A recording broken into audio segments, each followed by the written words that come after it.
उपराष्ट्रपति की मिमिक्री करने और राहुल गांधी द्वारा उसे सोशल मीडिया पर डालने का विरोध भाजपा ने किया। माधवगंज पर धरना प्रदर्शन के बाद कांग्रेस सांसद और राहुल गांधी का पुतला फूंका। लोकतंत्र की हंसी उड़ाने पर सार्वजनिक रूप से देश से माफी मांगने की मांग की। ये धरना प्रदर्शन हमारे इस भारत देश के सांसद टीएमके के सांसद नकार देना चाहिए। और जब ये लोग जनता जनार्दन में जाए तो जनता जनार्दन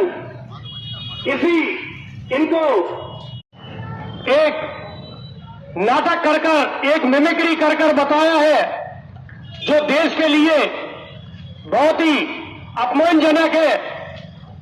मंच के माध्यम से ज्यादा कुछ नहीं कहना चाहता, लेकिन इतना जरूर कहना चाहता हूं कि आने वाले 24 में जो लोकसभा के चुनाव होने वाले हैं, माता की भारत माता की भारत माता की। आज हमारे भारतीय जनता पार्टी माता की बहुत धन्यवाद। और अब मैं अगले वक्ता के रूप में हमारे मध्य प्रदेश भारतीय जनता पार्टी के सम्मानीय हमारे सभी नगरवासी बंधुओं और हमारे भारतीय जनता पार्टी के ज्येष्ठ एवं श्रेष्ठ कार्यकर्ता बंधुओं, आज हम ये धरना प्रदर्शन क्यों करने जा रहे हैं? सर्वप्रथम आमंत्रित करूंगा हमारे भारतीय जनता पार्टी के वरिष्ठ नेता आदरणीय सतीश जैन साहब को कि सतीश जैन साहब आए और आज के धरना प्रदर्शन कार्यक्रम में रहते ही नहीं बैठे सांप गोरे बिच्छू और इसलिए बैठे रहते हैं। उनको लगता है कि अगर नीचे उतरे तो बाढ़ में बह जाएंगे, इसलिए वो सारे के सारे लोग उस पर टंगे रहते हैं। और यही हालत गैर भाजपाई राजनीतिक दलों की हो गई है। उनको लग रहा है कि जिस प्रकार से देश के प्रधानमंत्री माननीय नरेंद्र मोदी जी गारंटी के साथ काम कर रहे हैं, वो दुनिया में भारत का मान बढ़ा रहे हैं, भारतवासी हर गरीब आदमी का जीवन स्तर सुधारने का काम कर रहे हैं। जो गरीब आदमी कच्चे मकान में रहता था, 70 साल में जिसके घर में शौचालय नहीं थे, 70 साल में बरसात में आते समय पार्टी बनाकर तैयार करता था, चूल्हे पे रोटी नहीं बना पाता था, बीमारी के इलाज में दम तोड़ देता था, सपना नहीं सोच नहीं सकता था कि चौमासे में उसको पूरे 4 महीने दोनों टाइम भोजन मिल जाए। ये हालत थी 70 साल के कांग्रेस के राज में। ये मोदी जी की गारंटी है, जिसने गरीब को पक्का मकान दिया, उसके घर में दोनों टाइम भोजन बनवाया। हमारी बहनों की जो है फेफड़े खराब न हो जाए इसके लिए गैस का चूल्हा दिया। हमारे गरीब आदमी का भी बड़े आदमी की तरह इलाज आए, 5 लाख रुपए तक की गारंटी दी इलाज करने की। उससे बौखलाकर हमारे ये सारे लोग इस बात के लिए चिंतित हैं कि अब इनकी जमीन बची नहीं है। भैया कहां से बचेगी? आपने देश को लूट डाला।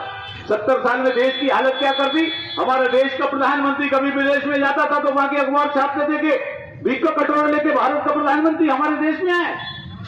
आज हमारा गर्व के साथ हम ये कह सकते हैं कि हमारे नरेंद्र मोदी जी दुनिया के किसी कोने में चले जाएं, अमेरिका चले जाएं, इंग्लैंड चले जाएं, हवाई जहाज का गेट बाद में खुलता है, पहले राष्ट्राध्यक्ष सारे प्रोटोकॉल छोड़कर गेट पर आ जाता है। और हमारे मोदी जी भी प्रेम से उसकी पीठ पे जब मुक्का देते हैं तो वो कहता भैया ये ताकत बढ़ाइए देश के प्रधानमंत्री, इसलिए बौखला गए। और सुन लो भैया, आप लोगों ने तो तय कर लिया है, आपके साथ साथ भारत की जनता ने भी ये तय कर लिया है कि 2024 को इनके बिल्कुल कर्मकांड के साथ इनको जो है विदा कर देगी जनता, कर्मकांड करके फिर वापस नहीं आने वाले। वो कहां छोड़ते हैं आखिरी में ले जाके? हरिद्वार। कहां छोड़ते हैं? गया जी देश की जनता छोड़ के आएगी। उसके बाद ये ऐसी स्थिति में नहीं रहेंगे कि वीडियो बनाए और हमारे जो संवैधानिक पदों पर बैठे हुए लोगों का अपमान कर पाए। आज के इस अवसर पर मैं भारतीय जनता पार्टी के सभी कार्यकर्ताओं से ये जरूर निवेदन करना चाहता हूं, देखो भैया, नैतिक मूल्यों के साथ हमको जनता की सेवा करना है।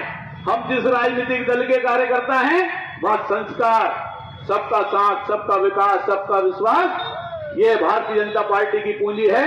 और अभी हाल ही में मध्य प्रदेश में, राजस्थान में और छत्तीसगढ़ में इसलिए आपको बहुमत मिला है कि आपके पूर्वजों ने पार्टी की सेवा की है, आपके जनता के काम किए हैं। इस मध्य प्रदेश को आगे बढ़ाने का काम माननीय शिवराज सिंह जी चौहान की सरकार ने पिछले 18 सालों से किया है। इसी यात्रा को आपको भी जनसेवा के माध्यम से आगे रखना है।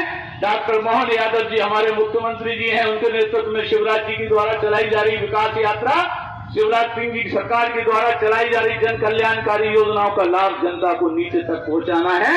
और समय समय पर ऐसे दुष्टि कहोगे इनको आप, अरे जिस जनता ने 70 साल तक तुम्हारा साथ दिया, उसके लोकतंत्र में बैठे हुए, लोकतंत्र के संवैधानिक पदों पर बैठे हुए लोगों का आप मजाक उड़ा रहे हो, वीडियो बना रहे हो, इससे ज्यादा शर्मनाक कुछ नहीं हो सकता। आपको जनता की सेवा भी करना है और ऐसे दुष्टों को सबक भी सिखाना है। आज ये संकल्प लेके जाएं, प्रतीकात्मक रूप में आज पुतला दहन कर रहे हैं, मगर हम ये तय कर लें कि 2024 में माननीय मोदी जी की जो गारंटी है उस पर सील मजबूती से लगाना है, मजबूती से लगाना है, ताकि आने वाले समय में ऐसे लोग पैदा इस देश में नहीं हो पाए जो कि हमारे लोकतंत्र का मजाक उड़ाएं, हमारे संवैधानिक पदों पर बैठे हुए लोगों का उपवाद उड़ाएं। आज के दिन यही संकल्प लेकर आप सब यहां से जाएं। एक बार फिर मैं भारतीय जनता पार्टी के सभी कार्यकर्ताओं से यही अनुरोध करता हूं। बहुत बहुत धन्यवाद। भारत माता की जय।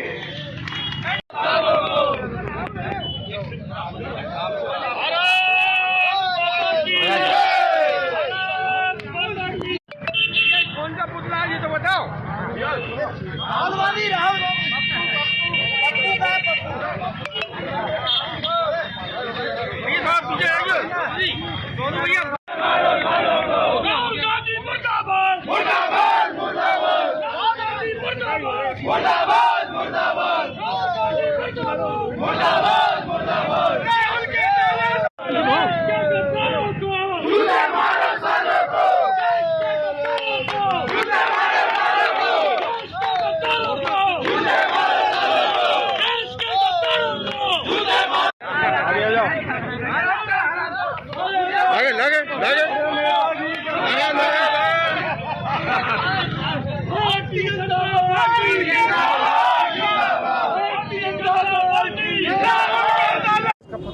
भारतीय जनता पार्टी ने संपूर्ण देश में आज धरना दिया है और धरना इस बात के लिए दिया है, विदिशा में भी हमने धरना दिया है और पुतला दहन किया है।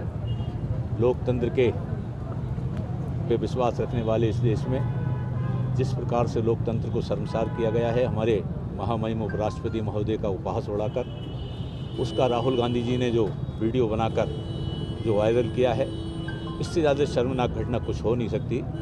मुझे जो शर्म आती है कांग्रेस के नेताओं पर, जो इतना बच्चा दिमाग के नेता को अपना देश का सर्वश्रेष्ठ नेता मानते हैं, बहुत दुर्भाग्यपूर्ण है। और मुझे लगता है कि कांग्रेस 70 साल में पूर्ण रूप से सटिया गई, इसलिए इस प्रकार की हरकतें वो बर्दाश्त कर रही है। बल्कि कांग्रेस में भी ऐसे कुछ देशभक्त नेता हैं जिनको इस प्रकार की घटना की न केवल निंदा करना चाहिए बल्कि भर्त्सना भी करना चाहिए, क्योंकि इस प्रकार की घटना से एक राजनीतिक पार्टी प्रभावित नहीं हुई, हमारा देश प्रभावित हुआ है। पूरी दुनिया में लोकतंत्र में आस्था रखने वाले देश के लोगों ने भी इसको, मैं समझता हूं कि उचित नहीं माना होगा। आज हमने उनका पुतला दहन भी किया है और भगवान से ये प्रार्थना करी है कि जिस प्रकार की इनकी बुद्धि है उसी प्रकार की जिम्मेदारी इनको मिले, किसी सर्कस में ये शामिल हो जाएं ताकि लोगों का मनोरंजन भी हो और वहाँ की सर्कस की भी जीवन यापन जो है उसका भी ठीक से चल पाए। हमारी ओर से हमने कांग्रेस के नेताओं को यही शुभकामनाएं दी हैं कि इनको सर्कस में भर्ती कर दिया जाए।